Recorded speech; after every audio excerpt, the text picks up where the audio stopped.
இந்த YouTube channel மூலமா பகிரப்படும் அனைத்து தகவல்களும் கல்வி மற்றும் அறிவு பயிர்க்காக மட்டுமே தவிர இங்கு நாங்கள் யாரையும் பங்குச்சந்தையில் வர்த்தகம் செய்ய ஊக்குவிக்கவில்லை. இங்கே பகிரப்படும் அனைத்தும் எங்கள் தனிப்பட்ட கருத்தாகும். பங்குச்சந்தையில் 100% பண இழப்பு அபாயம் உள்ளது. சந்தை அபாயத்தை புரிந்து கொண்டு முதலீடு மற்றும் வர்த்தகம் செய்யும் முன் செபியில் பதிவு பெற்ற ஆலோசகரை அணுகவும். மேலும் நாங்கள் எந்த ஒரு பங்குகளை வாங்கவோ விற்கவோ பரிந்துரை செய்வதும் இல்லை. நான் செபியில் பதிவு பெற்ற ஆலோசகரும் அல்ல.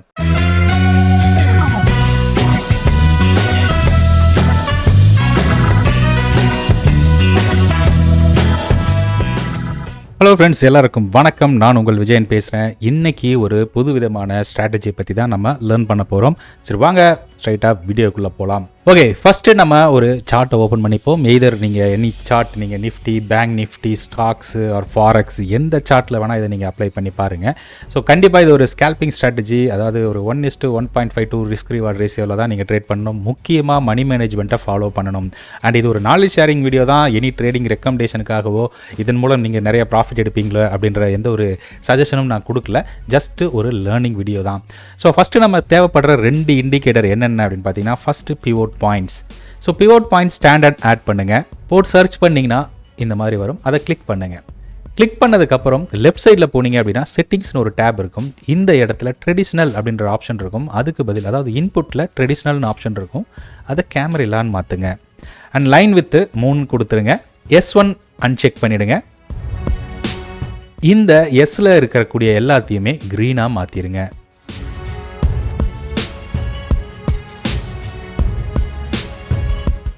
அதே மாதிரி R2லேருந்து ரெட்டாக மாற்றிடுங்க.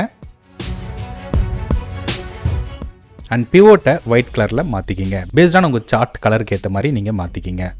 ஓகே, ஸோ இப்போ ப்ரைஸ் வந்து பார்த்தீங்கன்னா மோஸ்ட்லி இந்த ஜோனுக்குள்ளே தான் ட்ரேட் ஆகும். நீங்கள் ஈவன் இதை 5 மினிட்ஸில் யூஸ் பண்ணலாம், 15 மினிட்ஸில் யூஸ் பண்ணலாம், அல்லது 3 மினிட்ஸில் கூட நீங்கள் தாராளமாக யூஸ் பண்ணிக்கலாம்.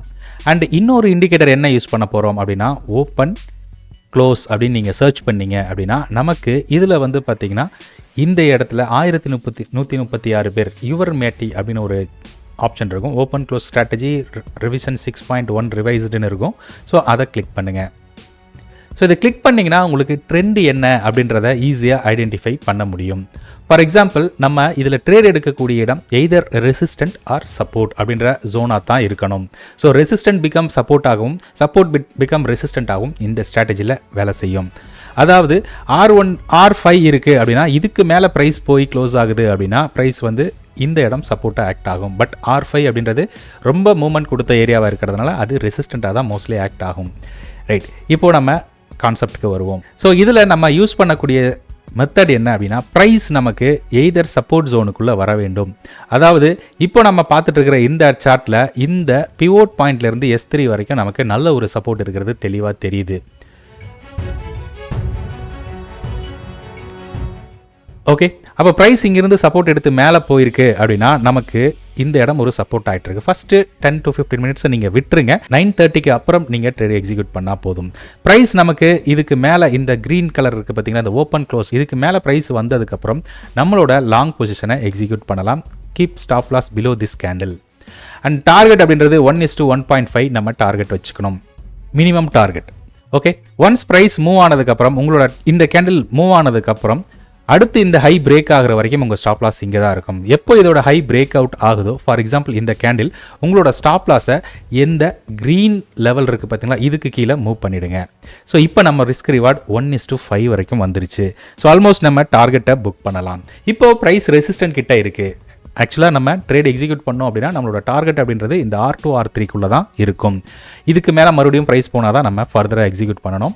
அண்ட் மறுபடியும் ப்ரைஸ் இதுக்கு கீழே வந்து ஒரு வாட்டி க்ளோஸ் வச்சு கன்ஃபர்மேஷன் கொடுத்துருச்சு அப்படின்னா நம்ம மறுபடியும் ரீஎன்ட்ரி போக ட்ரை பண்ணணும். அதாவது செல்லிங் சைடு போக ட்ரை பண்ணணும். இங்கே ப்ரைஸ் நல்லாவே கீழே இறங்கி வந்தது. பட் நமக்கு ஃபாலோ அப் இல்லாமல் மறுபடியும் ப்ரைஸ் மேலே ஏறி போயிட்டு ஒரு ஸ்டாப் லாஸ் ஹண்டிங் நடந்திருக்கு.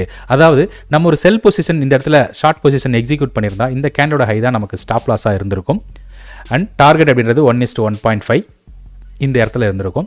நமக்கு என்ட்ரி எடுத்தது தான் இந்த கேண்டோட ஹை வந்து அசால்ட்டாக அடிச்சிருச்சு. மறுபடியும் இது க்ரீனாக மாறி இருக்கு. அண்ட் இதுக்கு மேலே மறுபடியும் நம்ம பை என்ட்ரி போயிருப்போம். பட் ஆனால் ஆர்டர் மேலே போகலை, கேண்டில் விக் வந்து மேலே போகலை. ஸோ தட் நமக்கு ஃபர்தராக இந்த இடத்துல பையிங் ஆப்பர்ச்சுனிட்டி இல்லை. மறுபடியும் ட்ரெண்டு கீழே இறங்கி வந்து நமக்கு ஒரு ரெட் கலர் ஃபார்மேஷன் கேண்டிலில் மாறி இருக்கு. அதே நேரத்தில் ஓப்பன் க்ளோஸும் ரெட் கலரில் மாறி இருக்கிறத நம்ம க்ளீனாக ஐடென்டிஃபை பண்ண முடியும். ஸோ தட் இங்கே நம்ம ஒரு ஷார்ட் பொசிஷன் எக்ஸிக்யூட் பண்ணுறோம். அண்ட் இந்த கேண்டிலோட ஹை தான் நமக்கு ஸ்டாப் லாஸ்.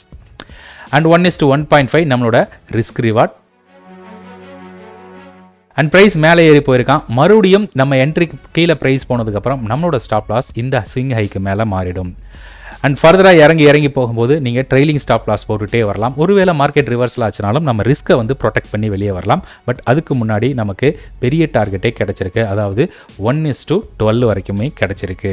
அதே மாதிரி எல்லா நாளிலும் நீங்கள் பின்னாடி போய் பேக் டெஸ்ட் பண்ணி பாருங்கள். பட் இது வந்து பார்த்தீங்கன்னா ஒரு ப்ராப்பரான கைடன்ஸ் வேணும். உங்களுக்கு ஒரு ப்ராப்பரான சப்போர்ட்டில் இருக்கா, ஓப்பன் இன்ட்ரெஸ்ட் அனலைசஸ்லாம் என்ன சொல்லுது அப்படின்றதையும் நீங்கள் தெளிவாக தெரிஞ்சுக்கிட்டு எடுக்கிறது நல்லது. ஓகே, இந்த டேல வந்து பார்த்தீங்கன்னா நமக்கு R3க்கு மேலே ட்ரேட் ஆகிட்டு இருக்கு. விச் மீன் ரெசிஸ்டண்ட்டுக்கு மேலே மார்க்கெட் ட்ரேட் ஆகிட்டு இருக்குன்னு அர்த்தம்.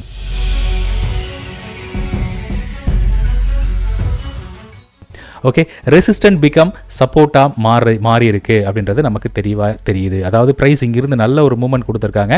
அண்ட் ஆல்மோஸ்ட் R5 வரைக்கும் போய்ட்டு ஒரு யூட்டர்ன் அடித்து வந்து மறுபடியும் சப்போர்ட் லெவல் கிட்ட வந்திருக்காங்க. அதாவது நம்ம மார்னிங் ஓப்பன் ரேஞ்சு கிட்ட சப்போர்ட்டில் வந்து ஒரு க்ரீன் கேண்டில் வச்சுருக்காங்க. ஸோ நமக்கு நம்மளோட கான்செப்ட் பிரகாரம் இந்த ஓப்பன் க்ளோஸ் அப்படின்ற இந்த இண்டிகேட்டரும் க்ரீனாக மாறி இருக்கு. ஸோ தட் நம்ம இந்த இடத்துல ஒரு லாங் பொசிஷன் எடுக்கிறோம். நம்மளோட ஸ்டாப் லாஸ் இந்த கேண்டிலோட லோ அண்ட் 1:1.5 நம்மளோட ரிஸ்க் ரிவார்ட்.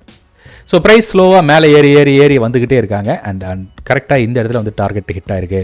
ஒன்ஸ் நம்மளோட பிரேக் அவுட் கேண்டிலுக்கு மேலே என்ட்ரி போகிறதுக்கப்புறம் அடுத்தடுத்த ஸ்விங் வைக்கும்போது உங்களோட ஸ்டாப் லாஸை ஒவ்வொரு இந்த க்ரீன் லைனுக்கு கீழே ட்ரைல் பண்ணிகிட்டே போனீங்க அப்படின்னா முடிஞ்ச அளவுக்கு ப்ராஃபிட்டை சேஸ் பண்ணலாம். ஸோ இதுலேயும் ஒரு நல்ல ப்ராஃபிட் கிடச்சிருக்கு.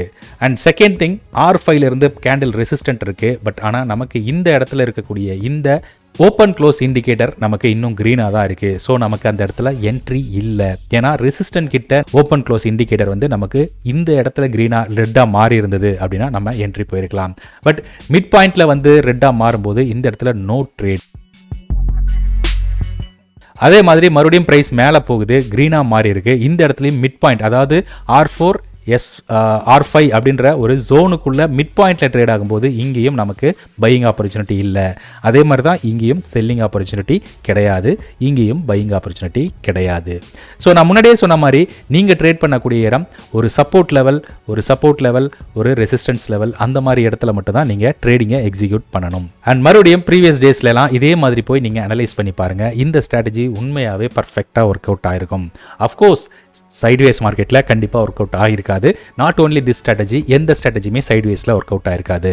ஸோ பேக் டெஸ்ட் பண்ணி பாருங்கள் எந்த அளவுக்கு இந்த ஸ்ட்ராட்டஜி வந்து உங்களுக்கு ரிசல்ட் கொடுத்துருக்கு அப்படின்றத நம்மளால் தெளிவாக ஐடென்டிஃபை பண்ண முடியும். ட்ரேடிங்கில் எல்லா நாளும் ப்ராஃபிட் பண்ணுறது அப்படின்றது கண்டிப்பாக நடக்காத ஒரு விஷயம்தான். ஸோ அதனால் நம்மளோட ரிஸ்க் ரிவார்டை அதிகமாக வச்சுட்டு மணி மேனேஜ்மெண்ட்டோட ட்ரேட் பண்ணும்போது உங்களுக்கு ரிவார்டு அதிகமாக இருக்கும் பட்சத்தில் 50% சக்ஸஸ் இருந்தால் கூட நீங்கள் பண்ணுற ட்ரேடிங் மொத்தமாக ப்ராஃபிட்டபுளாக இருக்கும். ஸோ இதை புரிஞ்சுக்கிட்டிங்கனாலே நீங்கள் கண்டிப்பாக ஒரு சக்ஸஸ்ஃபுல் ட்ரேடர் ஆகலாம். கண்டிப்பாக இந்த வீடியோ பிடிச்சிருக்கும்னு நினைக்கிறேன். அப்படி பிடிச்சிருந்தது அப்படின்னா வீடியோவை மறக்காமல் லைக் பண்ணி ஷேர் பண்ணுங்கள். மறுபடியும் அடுத்த வீடியோவில் சந்திக்கும் வரை உங்களிடமிருந்து விடைபெறுவது உங்கள் விஜயன்.